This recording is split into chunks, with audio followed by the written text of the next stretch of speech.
flying fortresses pioneer four-motor power in the air since 1935.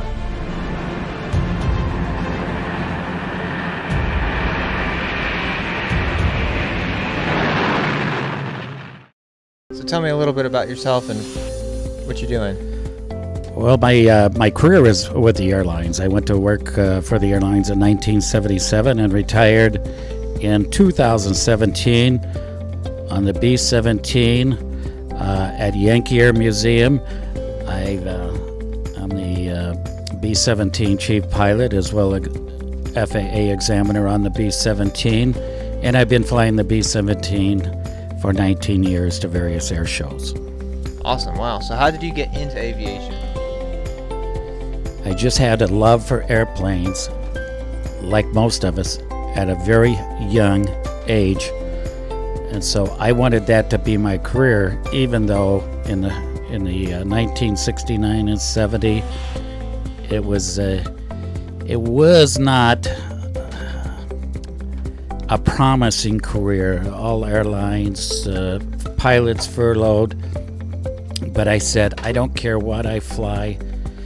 I just want to be in commercial aviation. So I did my training in college. I did my pilot training in college, and then later I did my airframe and power plant mechanic courses through a college.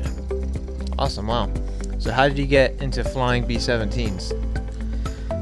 Well, 19 years ago, they needed one pilot. We had one pilot that was no longer with us. He was getting up in age and it was time to step down. And I had multi-engine tail dragger time, such as what we're looking at here. This is a DC-3/C-47. And so I had commercial time flying DC-3s and Beech 18 aircraft. So when they bring a person in to fly with the museum on these type of aircraft, we really look for somebody that has extensive experience in a multi-engine tail wheel aircraft, and we still do that today. Nice.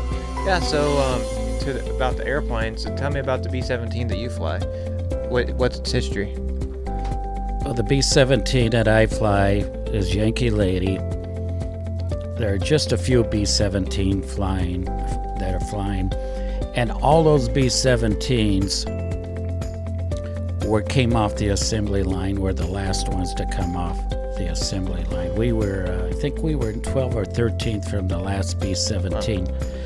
So the Yankee Lady never saw combat in World War II, and it was actually owned and operated by the Coast Guard in the beginning.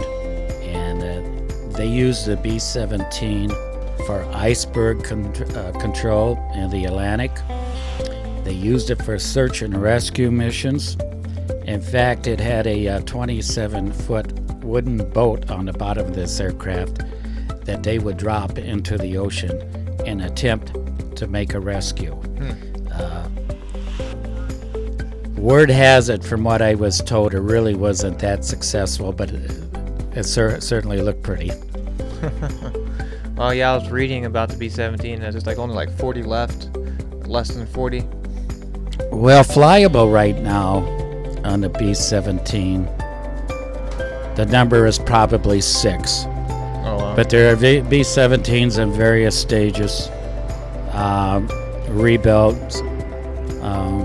But I think there's six in this country, and there's one over in Europe. But these numbers are constantly changing, because there's 2 B-17s that were flyable 2 years ago, but they're now down for extensive maintenance, so they're not flying now. Well, yeah, I know B-17s have had a pretty, even the pilots in World War II, they were hardcore. Just it's I think it was 75% chance you wouldn't make it your 25 missions in a B-17. Yeah, that's correct. You had a 1 in 4 chance of completing 25 missions, so that number is correct. In addition to that, the average number, at least in the beginning of the war, average missions completed was 11. Wow. Yeah, those pilots. I mean, and they were young too. How many people did it take to fly a B-17 in like World War II? Well, they had a crew of 10 people, 10 men. If you start in the nose or start in the front, you have a pilot, you have a co-pilot, and then you go down, step down in the lower deck, if you will. It's just a couple steps down. Slide yourself to the nose. That was the bombardier station, the navigator station. So that's 4 there in the nose. And then you had the flight engineer right behind the pilots. He not only played as flight engineer, but he was a top turret gunner. Wow. Then you come back into the radio room. You had the radio operator. Come back into the cabin, if you will. You had a waist gunner on each side. Then you had the ball turret gunner down below. And then in the tail, we had the tail gunner.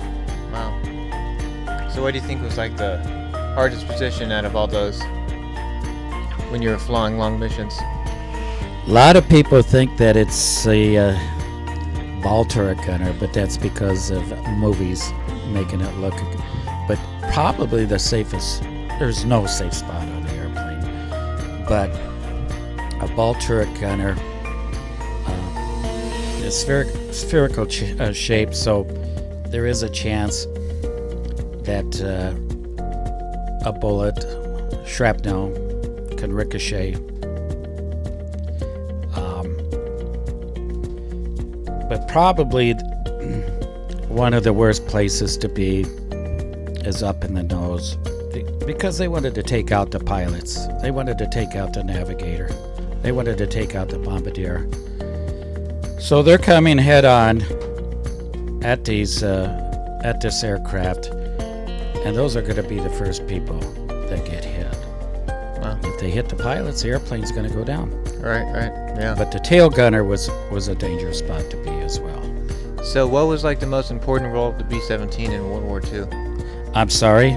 Like the most important role of the B-17? B-17 was a daylight bomber. And the B-17, it's not uncommon to launch 1,000 B-17s during World War II. And then at one time, they actually launched 2,000 B-17 bombers. And but normally, those are exceptions to the rule. Normally, much smaller formations. Yeah, was that during like D-Day when they did the 1,000? I can't tell you if D-Day how many bombers they had destined for France on D-Day. I really can't say that number. Okay.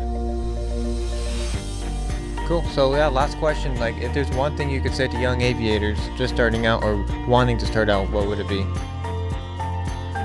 Well, the one thing you want to do as kids, it's all too easy to get with the wrong bunch of kids and get yourself in trouble. And in the aviation world, in the airline world, and in the military world, you're going to have a clean record. If you have a blemish record, it's just not going to work for you. So my suggestion would be, if you really want to go in that direction, some kids need to clean their life up. Then in addition to that, I want to say, I shouldn't say in addition, but there's not a better time right now to get involved in aviation, because in my time, the hiring in the airline industry for 40 years was minimal. There were periods where, yes, they did hire several pilots, but it's not anything like what we see today. We are going to have a shortage of pilots. We are already. If you're really motivated in that direction, you can do it in a civilian flight school, and I would suggest a college flight school. You can also attempt the military. And that's a good way to get your training. But once I say again, you've got to have a clean record before anybody's going to look at you. Well, very good. Well, it's nice talking with you. Appreciate it. Likewise.